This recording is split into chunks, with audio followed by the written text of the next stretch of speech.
Beings of the universe, welcome to Now. I wanted to talk about the work of completion once you have completed your art or your music, whatever you are creating. So, once you have already worked through all of that, that is the final state. And before that, while you are learning that, so there are two ways to learn. Either you learn through how others have learned it in a theoretical fashion, reading books, watching videos, or the other ways is by being fully creative. So each time you practice, that is your performance.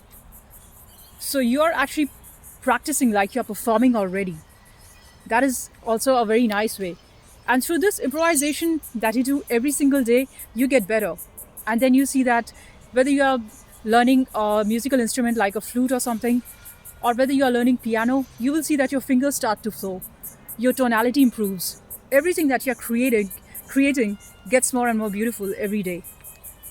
So while you're on that journey, it's essential that we are not going to hate our work while it is in the state of development. It's like a small child. So when a child is growing, you do not hate the child that why are they not growing up?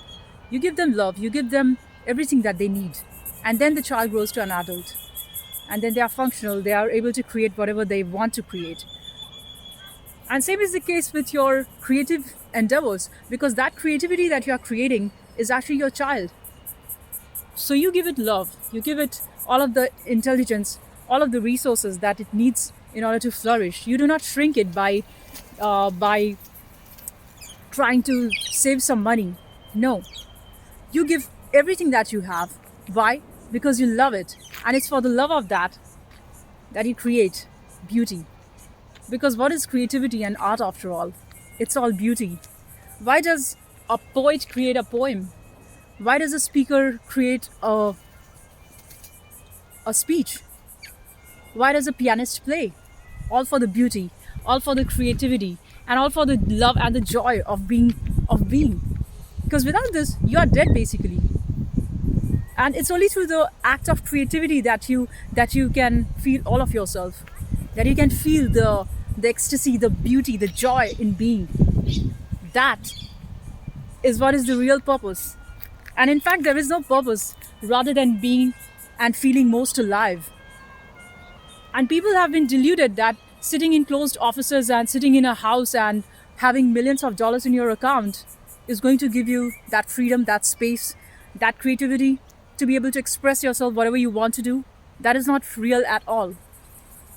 All of that comes from a space of openness, from a space of clarity, from a space of gratitude, from a space of being who you are and not shrinking yourself as per society.